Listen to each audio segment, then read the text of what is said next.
leer Isaías capítulo 9, versos 6 y 7, que dice así en esta versión que tengo: porque un niño nos es nacido, hijo nos es dado, y el principado sobre su hombro, y se llamará su nombre admirable, consejero, Dios fuerte, Padre eterno, príncipe de paz. Lo dilatado de su imperio y la paz no tendrán término sobre el trono de David y sobre su reino, disponiéndolo y confirmándolo en juicio y en justicia desde ahora para siempre. El celo de Jehová de los ejércitos hará esto. Amén. Pueden sentarse, mis hermanos, y que la palabra del Señor sea una semilla que crezca dentro de ustedes. El tema de esta ocasión es perspectiva divina. Perspectiva divina. ¿Qué es perspectiva? Perspectiva es una manera de describir la forma en que uno ve las cosas. La perspectiva humana es limitada para ver todas las cosas, porque la realidad espiritual, por ejemplo, no es posible observarla de la misma manera en que miramos las cosas y las circunstancias alrededor. La realidad espiritual solo la ve y la conoce Dios. Así que yo creo que la perspectiva divina no tiene límites y es sobrenatural, y además la perspectiva divina abarca lo que nosotros no podemos ver en lo natural. Ahora, cuando yo estoy hablando de esto, hermanos, porque hay una realidad de un mundo espiritual que muchos de nosotros desconocíamos. Si no conocíamos al Señor, estábamos ignorantes de esa realidad espiritual. Pero si hemos recibido vida a través de Jesús, entonces nos han devuelto una realidad espiritual a la cual ahora nos estamos sometiendo. Pero sobre todo para conocer la perspectiva de Dios respecto a esta realidad. Mire lo siguiente: el ser humano tiene una perspectiva limitada de su mundo, mientras que Dios tiene una perspectiva total de toda la creación. Dios tiene control de todo. Nosotros apenas sabemos del espacio donde estamos. Si usted ve venir un vehículo sobre usted en un momento así de descuido, qué sé yo, usted no tiene la capacidad muchas veces de moverse inmediatamente. Puede ser que la adrenalina y la capacidad física que tenga haga que usted brinque o haga lo que sea y pueda salvar su vida, pero hermanos, estamos tan limitados, aún hasta en lo físico, cuanto más en lo espiritual. El mundo espiritual es tan real como lo es lo físico, lo que tocamos, lo que miramos, lo que podemos sentir. Pero esta es una realidad. Dios está por encima de todo lo que está limitado para el hombre. Porque Dios no tiene límites, ni los conoce. Todo lo que nos rodea, hermanos, como seres humanos, hasta donde podemos ver y percibir, está fuera de nuestro alcance. Ya ve que tenemos seres queridos lejos, hablamos por teléfono, quizá puedan llorar contándonos un problema, lo único que podemos hacer es dar palabras, es consolar, es quizá exhortarles para que ellos sean fuertes, sean valientes, pero hasta ahí llega nuestra intervención. No podemos hacer nada, ni aún por nosotros mismos, en circunstancias difíciles. Pero si estamos en conocimiento del mundo espiritual, sabemos entonces qué es lo que lo mueve. Y yo le digo esto: solamente Dios es la fuerza que mueve y controla todas las cosas del mundo natural. Porque los atributos de Dios, como por ejemplo su soberanía, su omnisciencia, su omnipotencia, todo eso Dios lo pone en acción. Y hermanos, no hay nada que sea casual ni imprevisto para Dios. Dios no conoce las coincidencias. Nada sucede sin que esté fuera del control de Dios. Más bien, todo está bajo un plan, propósito, designio, programa, o lo que usted quiera decir o como lo quiera llamar. Porque Dios es un Dios de orden. Por eso, viendo la vida de Jesús, porque yo soy cristocéntrico, yo no me voy a cansar de hablar de Jesús. Si nosotros observamos la vida de Jesús, encontramos una huella marcada para observar las perspectivas de Dios al infinito, tanto del pasado como del futuro de toda la creación. Porque la venida de Jesús no fue casualidad. Por eso lo leímos, era una profecía 700 años antes de que Jesús viniera. El profeta lo dijo: un niño nos es nacido, hijo nos es dado. Amén. Y el principado sobre su hombro, eso significa que fue marcado para ser rey. Amén. Y por eso en burla pusieron en la cruz: Rey de los judíos.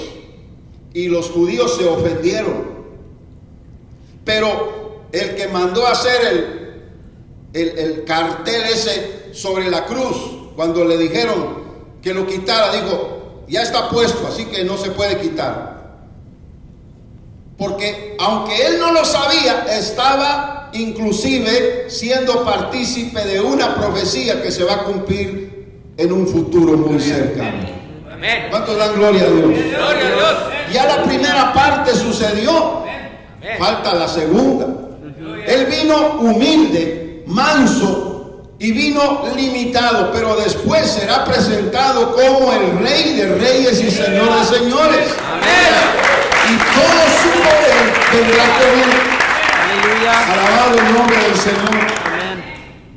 Por eso, lo que le quiero decir respecto a la perspectiva divina es que Dios tiene un modo de ver las cosas. Dios ve hacia el infinito. La perspectiva, cuando estudiamos en la escuela, a mí me encantaba ese tipo de clases, ¿verdad? Por ejemplo, las líneas. ¿Se acuerdan cuántos lados puede tener un hexágono, un octágono? El cuadrado, el triángulo. Hay triángulo y de diferentes nombres, ¿verdad? Hay también líneas paralelas, líneas obtusas. ¿Se recuerdan de eso? A mí me encantaban esas clases porque, hermanos, yo podía hacer los trazos. Ahí nos daban, ¿se recuerda las reglas? ¿Cómo se llamaba mi esposa? La escuadra, pero también había otra redondita. Transportador. ¿Ah? Transportador. Mire, como no me acuerdo, le pregunto a mi maestra.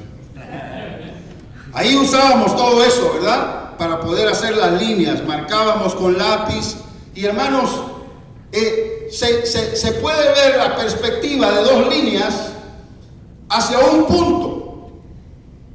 Y en esa perspectiva nosotros podemos decir que hay una línea hasta el infinito. Y no podemos llegar al final. En tercera dimensión, si usted lo estuviera viendo en una pantalla, las dos líneas vienen así, hacia usted en la pantalla, en la imagen, y no encuentra fin. ¿Por qué? Porque las líneas son paralelas, pero su punto de vista de donde está hacia donde las líneas se dirigen es hacia el infinito. Por lo tanto, Dios en su punto de vista ve hacia el infinito lo que una vez marcó, señaló y determinó por su soberana voluntad. Amén. Dios no necesitó un borrador para corregir errores, porque Él no los comete. Aleluya. Amén. Porque Dios no se equivoca. Usted, sin embargo, va a borrar, ¿verdad? Y el examen lo entregaba con un montón de manchas de tanto borrador que había utilizado para limpiar las líneas. Pero, hermanos, otra cosa más es que Dios no tiene un plan B. El plan de Dios es uno solo, lo ha determinado y lo habrá de finalizar. Nosotros somos los que estamos, hermanos, en un puntito del espacio en la eternidad. Y en ese puntito de espacio en la eternidad no tenemos más que limitaciones. Por esa razón Dios es tan grande que si ha abierto nuestros sentidos, nos ha hecho ver la magnificencia de su poder, de su conocimiento, de su gloria. Amén. Magno, porque eso es en griego algo grande. Eso es lo que es Dios. Macro, porque eso es en griego también algo enorme. Micro es pequeño. Eso es lo que somos nosotros ante los ojos de Dios. Microhombres, ¿verdad? Por lo tanto, ¿qué es lo que quiero decir? Que la perspectiva divina es más que suficiente para ver delineados sus trazos de destino de todas las criaturas. Todo aquel que nace en esta tierra, aún desde los que ya murieron hace cientos de años y de los que todavía vendrán, esté usted vivo o tal vez ya no exista en esta tierra, están contados y señalados para el día de su nacimiento y para el día de su muerte, porque Dios lo conoce todo. Y óigame, por eso nadie puede conocer a Dios a plenitud. Porque si alguien llegara a conocer a Dios a plenitud, sería otro semejante a Él. Y no existe. Así que solamente Él puede revelarse y hacer manifestar sus pensamientos, sus propósitos y sus caminos, para que el hombre entonces tenga un destino en la vida y sepa de dónde viene y a dónde va. Porque vivir en esta tierra, hermanos, y estar simplemente subsistiendo sin saber a dónde vamos, estamos perdidos. ¿No le parece? Y mucha gente no lo entiende. Usted está perdido. Y dice, ¿perdido por qué? Si yo tengo hasta el número de teléfono de mi casa, tengo la dirección, No lo entienden. Porque en esta vida, hermanos, cuando uno no sabe ni a dónde va, está perdido. Entonces necesita encontrar su derrotero, necesita encontrar su camino para poder ir con seguridad hacia su destino final. Imagínese un capitán de un barco que se suba al barco para dirigir esa nave con todos los tripulantes encima y no sabe ni a dónde va. Pero lleva brújula, tiene experiencia, conoce lo que es el mar, conoce lo que son las tormentas, sabe cómo manejar esa nave, por lo tanto, él sabrá llevar a esa gente a puerto seguro. Amén. Amén. Así es Dios. Voy a ir rápido porque hay 5 perspectivas de Dios en la Biblia que fueron el motivo de mi estudio, por el cual yo escribí y les estoy compartiendo esta parte. La perspectiva de los ancestros. ¿A qué me refiero? A el árbol genealógico de cada uno. Usted no sabe tal vez ni quién fue su bisabuelo, pero Dios ya tenía la genealogía de los que serían sus ancestros.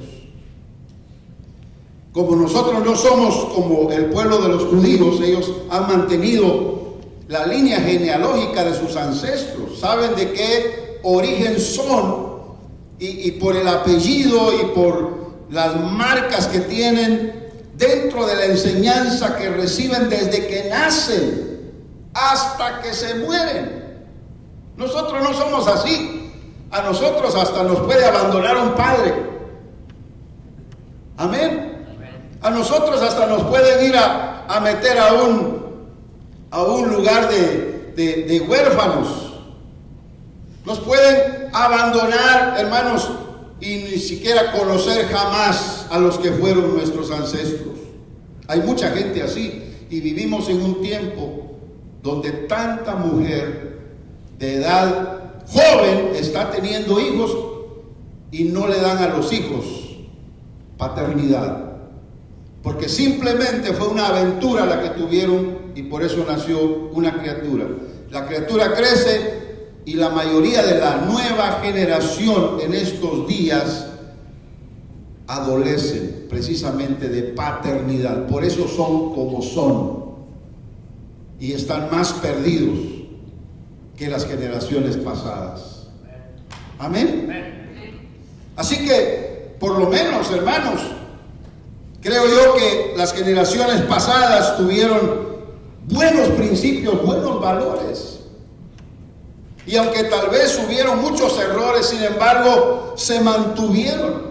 Pero ahora vivimos en una época tan difícil y conflictiva. Por eso Israel es un buen ejemplo. Usted lee la Biblia, la genealogía de José y la de María.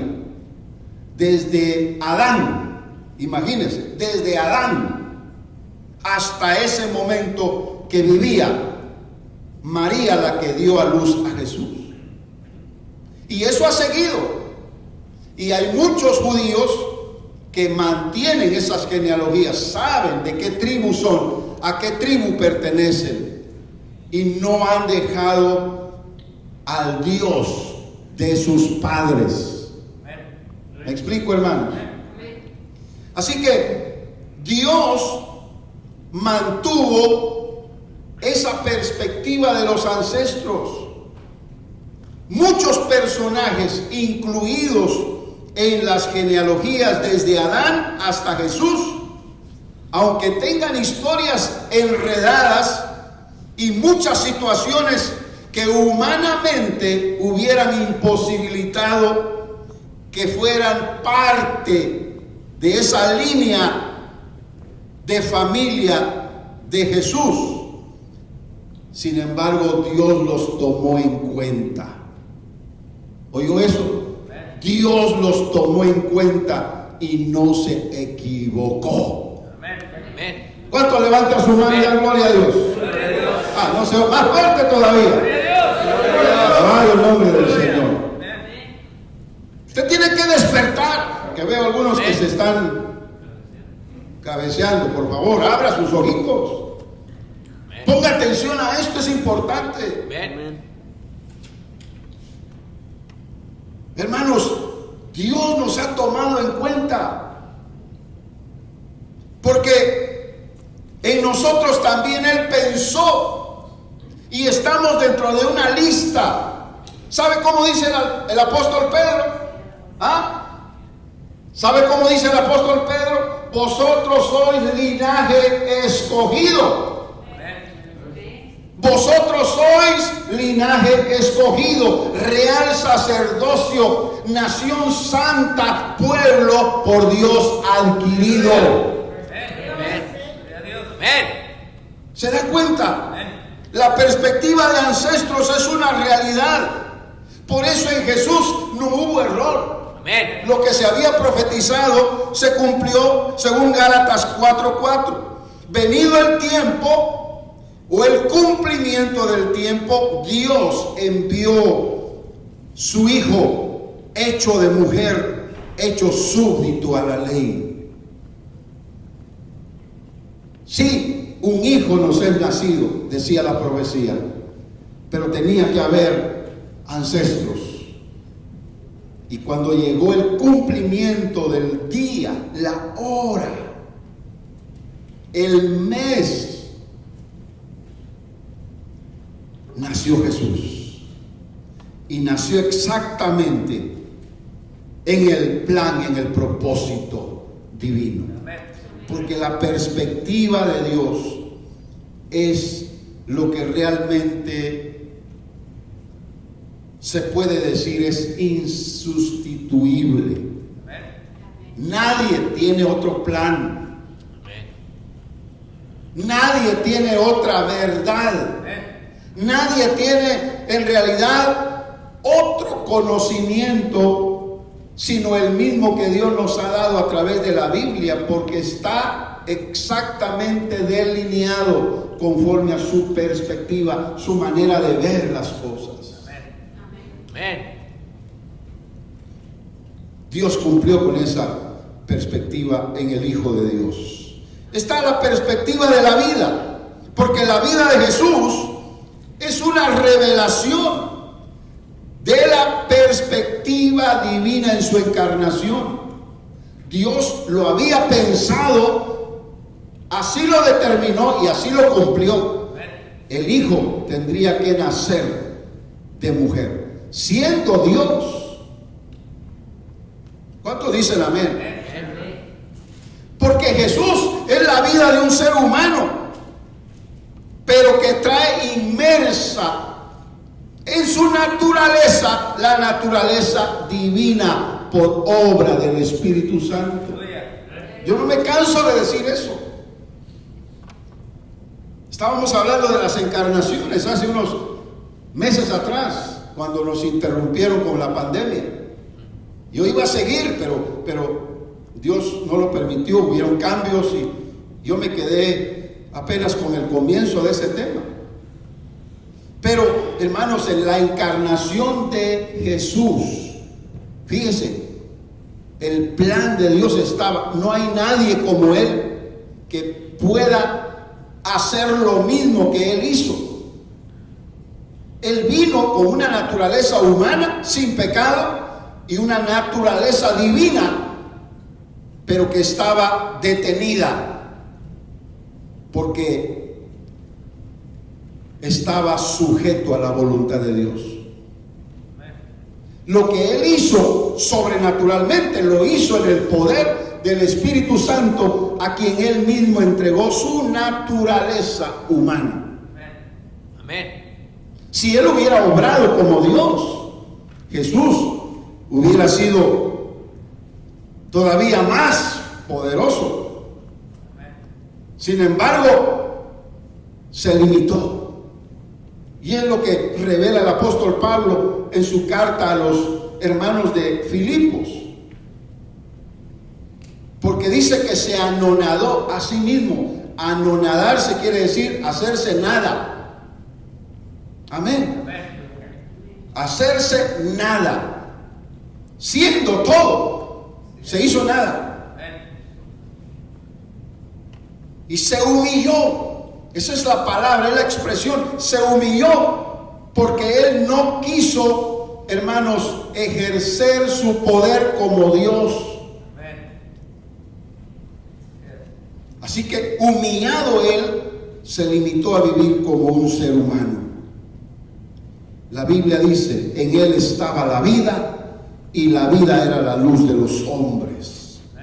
El apóstol Juan dice en su primera carta, capítulo 1, verso 2, porque la vida fue manifestada y vimos y testificamos y os anunciamos aquella vida eterna, la cual estaba con el Padre y nos ha aparecido, porque ahí quiere decir manifestado a través de Jesús. La vida física de Jesús, incluyendo la vida espiritual, ambas estaban dentro de él, y él venía por medio del Espíritu Santo a impartir la vida eterna cuando él muriera para redimir la raza humana por causa del pecado. Uno de los grandes misterios escritos en el Nuevo Testamento es el que dice, sin contradicción, grande es el misterio de la piedad. Dios ha sido manifestado en carne, ha sido justificado con el Espíritu, ha sido visto de los ángeles, ha sido predicado a los gentiles, ha sido creído en el mundo, ha sido recibido en gloria. Así que Dios tenía una perspectiva que está claramente manifestada en la vida de Jesús. La otra perspectiva es la de los milagros, porque Dios es capaz de mover cielo y tierra con el fin de terminar su obra perfecta. ¿Oyó eso? Dios es capaz de cualquier cosa con el fin de que usted termine esta vida natural en el plan perfecto de Dios. Pero usted lo tiene que creer. Le voy a decir algo, mire, cuántas verdades, promesas divinas, cuántas cosas reales de la vida espiritual no dice la Biblia y usted las conoce de memoria y las repite, pero si no las cree, no tienen efecto. No tienen efecto. De nada sirve, son como palabras, como pensamientos, son como algo memorizado que está aquí en el cerebro, en la cabeza, en la conciencia, pero si no lo creemos, no tendrá vida, no impartirá vida y no realizará el propósito por el cual Dios dio esa palabra. Usted tiene que creer. Eso es lo más importante. Por eso lo que estoy leyendo. Mire, Dios es capaz de mover ángeles. Si hasta para el que no creía movió ángeles, con tal de confirmar. ¿Acaso no salió un sacerdote en turno de la administración dentro del templo y salió mudo? Entró bien, todos sabían que hablaba, era normal. Pero como no había creído, allá adentro le habló Dios y le dijo Dios, y cuando salgas de aquí, después de lo que te he dicho, vas a salir mudo. Y cuando salió como surumbato, dicen allá en mi tierra, ¿verdad? Asurumbado así, salió. ¿Qué te pasó? Y no podía hablar, no podía dar el mensaje. ¿Qué te pasó, pobre? Llévenlo a la casa. A lo mejor tiene el corona, ¿verdad? No podía decir nada y lo encerraron. Tuvo que escribir en una tabla, porque eso sí, no se lo quitaron, ¿verdad? escribir en una tabla lo que tenía que decir. Y fue hasta que él lo aceptó, lo asimiló en su corazón, que volvió otra vez a hablar. Porque Dios, hermanos, como les decía, puede usar ángeles, puede usar elementos naturales. Se va a valer de cualquier medio para hacer cosas sobrenaturales con tal que tú creas. ¿No dicen amén, hermanos? Vuelvo a preguntar otra vez. ¿No dicen amén? Ay, hermano, levante su mano, diga amén, amén. Ay, viene otra vez. ¿Qué pasó, mis hermanos? Tan bonito que estaba el verano, ¿verdad? Pero se me enfriaron ustedes tan luego. Hermanos, es una realidad lo que le estoy diciendo. Dios es capaz de hacer cualquier cosa. Lo hizo con Israel. Mire lo que Dios hizo. Sostuvo al pueblo de Israel con el maná del cielo. Dígame, ¿cuántos años fueron? 40 años. Les dio agua de la roca. 40 años. No habían zapaterías. Sus sandalias crecieron con ellos. Nada de que ya me quedan chiquitos los zapatos, papá.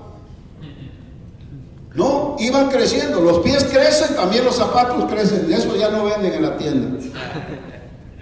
Eso solo Dios lo podía hacer sobrenaturalmente. Había necesidad de luz por la noche, una columna de fuego ponía en medio del pueblo.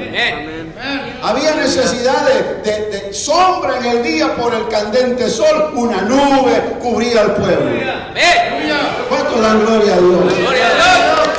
Bendito el nombre del Señor. Aleluya.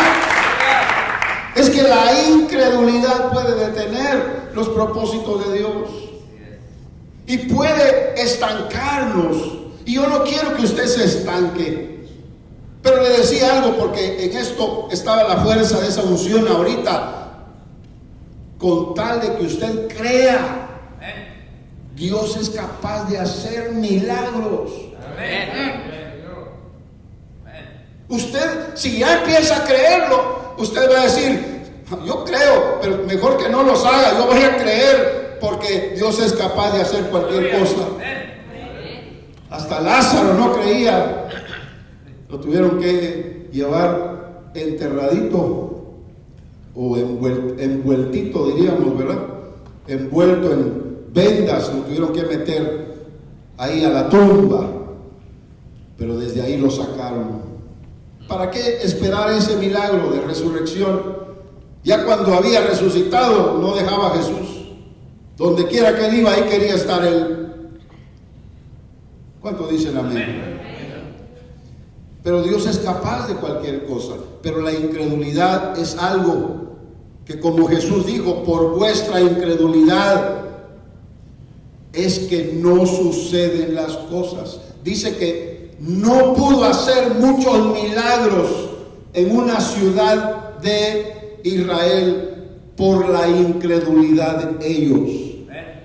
La incredulidad detiene el mover de Dios y detiene las capacidades que Dios puede utilizar para favorecer a sus hijos. Usted debe creer que Dios es capaz de cualquier cosa. Amén. Y vivir por ello. Amén. Y avanzar por ello en su fe.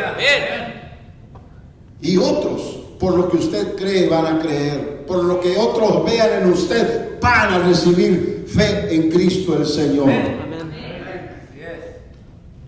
Por eso Jesús dijo, el que en mí cree, las obras que yo hago también él las hará. Y mayores que estas hará, porque yo voy al Padre. Amén. Porque el problema no está en Dios, el problema está en nosotros. Si la perspectiva de propósitos, que ese es el otro punto de Dios, hermanos, es una perspectiva grande. ¿Usted cree que Dios tiene propósitos pequeñitos como la cuenta de su cheque?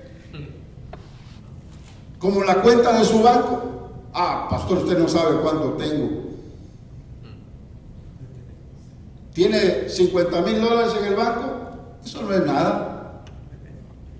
Usted dijo, mucha plata. Eso no es nada. A la hora de la hora el dinero no es nada. En el propósito de Dios, no son las cosas materiales lo que va a cambiar el ambiente, las circunstancias o cualquier situación alrededor de nosotros, sino la fe. Que aunque no tengamos nada de que echar mano, Dios nos dará lo sobrenatural para que a través de ello se manifieste su poder. Es que los propósitos de Dios, hermanos, en esa perspectiva divina, contienen la revelación, contienen la potestad y la autoridad que Él tiene a nuestro favor. Pero tenemos que ser crédulos, tenemos que ser creyentes, tenemos que ser fervientes en la fe, tenemos que ser cristianos que viven por la fe en Dios que nos ha dado su palabra. Amén. La gente no tiene fundamento para una fe como la puede tener el cristiano. Porque el cristiano ha leído en la Biblia: yo estaré contigo por donde quiera que tú vayas. El cristiano lo ha creído. Pero el que no tiene creencia en la Biblia, ¿de dónde va a sacar promesas? ¿De dónde va a sacar verdades? ¿De dónde va a sacar, hermanos, vida en palabras, vida en plenitud, si no tiene fundamento? Por eso buscan a las que leen la mano. El próximo domingo vamos a tener un tema interesante, donde voy a hablar de la gematría. Porque hay mucha gente que cree por superstición hasta en los números. Y le voy a dar un anticipo. Ya ve que hay gente que dice: tus números de la suerte son tal y tal. Bueno, y si conoce los números de la suerte que le pertenecen a usted, ¿por qué ellos no se han sacado la lotería? Porque es puro cuento. Amén.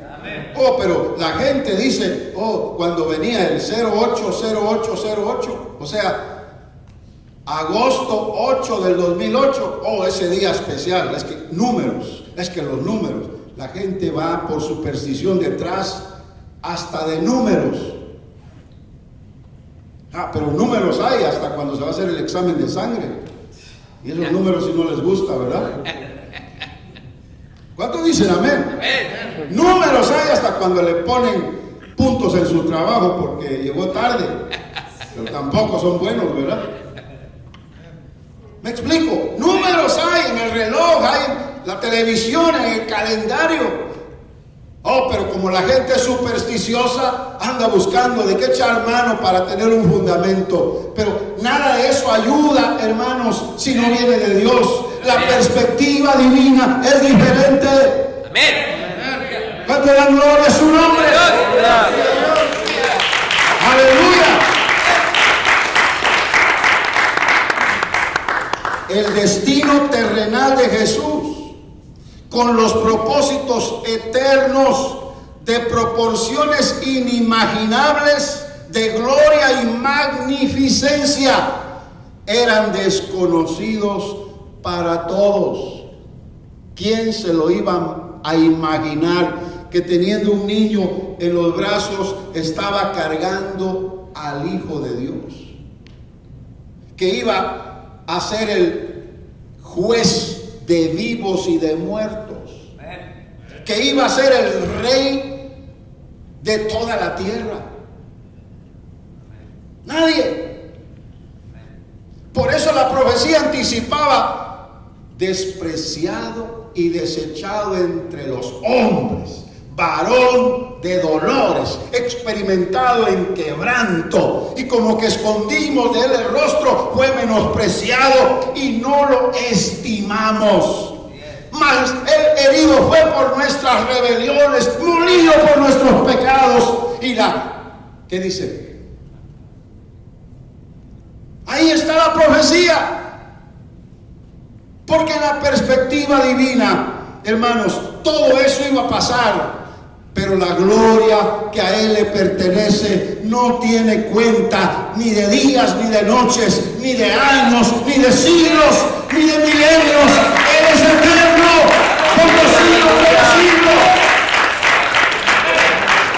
Aleluya. Oh, yo me emociono. Claro que sí, se vale. Porque los propósitos de Dios por los cuales Jesús vino al mundo están delineados en las Escrituras. Amén. Oh, Jesús le decía a los fariseos: ustedes son de abajo, yo soy de arriba. Yo no sé si ellos decían, a lo mejor nació en un segundo piso, ¿verdad? Porque no podían entenderlo. Yo le digo con todo mi corazón, las perspectivas de Dios para la eternidad no tienen fin, hermanos. Amén. No la tuvieron ni para Jesús, no la tendrán tampoco para ustedes. Amén. Usted es eterno. Amén. Sea para condenación o para salvación. Amén. Usted es eterno. Pero usted tiene que decidir por su vida, creyendo en aquel que murió para salvarlo por la eternidad, o desecharlo. Y por esa decisión definir su destino en la eternidad. Ese es el Evangelio. Y ahí nos pusieron entre la espada y la pared, ¿verdad? ¿Cuánto da gloria a Dios? Es como que lo pusieran en una pared de fusilamiento. Ay, Dios mío, ni siquiera lo piense. Eso aquí no se ve. Yo me recuerdo de niño cuando fusilaban en mi país. Hasta en la televisión salió, hermanos. Nada de que eso estaba, ¿cómo se dice?, limitado para la audiencia. No, ahí lo pasaban en las noticias. Ahí están en el paredón, hermanos, y para que no haya una conciencia de culpabilidad en alguno de los soldados que van a disparar, ninguno sabe quién tiene la bala que mata. Así que todos disparan y todos aparentemente son culpables. Pero ¿qué tal si usted estuviera en una pared de fusilamiento? Y en el último momento, ya cuando están a punto de disparar y quitarle la vida, alguien grita y dice: ¡no, lo maten! Esa persona no merece morir. Esa persona yo la voy a salvar. Yo me imagino esos que han hecho un papel de personas así, porque yo he visto películas donde las personas, hermanos, hacen un drama tan increíble como que estuvieran viviendo ese momento de fusilamiento, especialmente en el Medio Oriente, donde eso es muy común. Hermanos, esas personas hasta se hacen de sus propias necesidades ahí, del miedo, de la angustia. Pero si alguien dictaminara salvación en ese momento, esa persona llora, pero llora de alegría, llora de felicidad, porque puede vivir. De ahí en adelante esa persona va a apreciar más la vida. En esas condiciones podríamos estar nosotros, porque la otra perspectiva es la perspectiva de la eternidad. Dios no pensó las cosas solo para un año específico en la historia de la humanidad. Dios pensó en las cosas desde que usted nace hasta que usted llegue a su destino final. Y de ahí en adelante el conteo del tiempo termina, porque si usted va a ser eterno, ni cumpleaños va a tener. ¿Cuánto dicen amén? Amén. Usted va a vivir por siempre. Amén. Pero Dios quiere, según la Biblia en el Antiguo Testamento,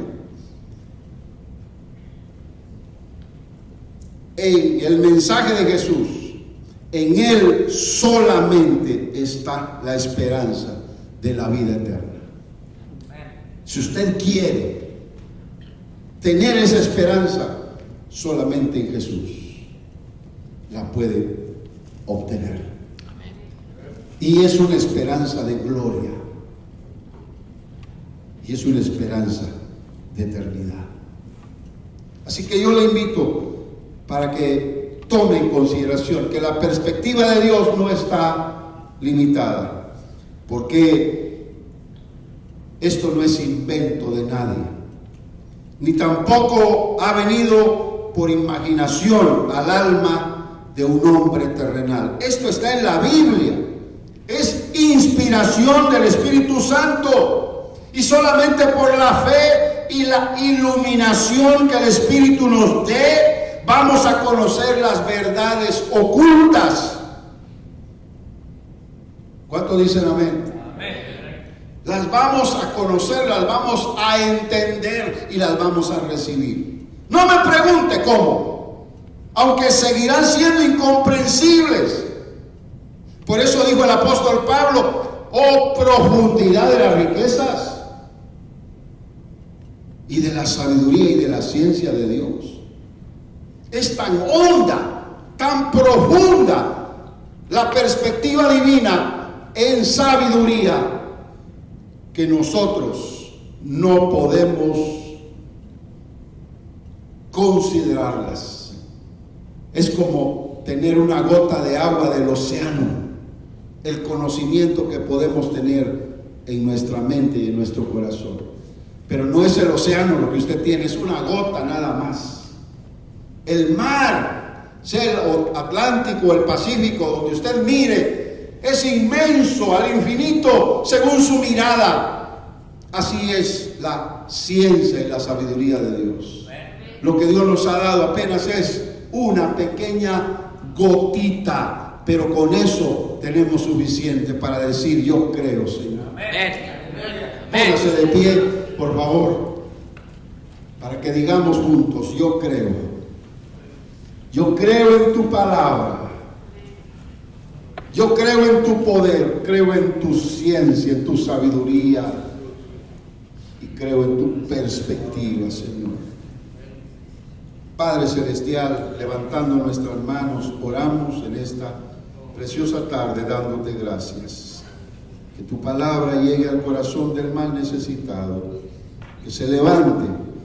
Que creyendo pueda alcanzar esta salvación, Señor, y que pueda permitir que su corazón sea ministrado por el Espíritu Santo. Muévete tú, Señor, y toca las vidas en el nombre poderoso de Jesús. Te lo pedimos. Lo hiciste por misericordia conmigo y con cada uno de mis hermanos. También lo harás así con los demás. Gracias, Señor. Amén y amén.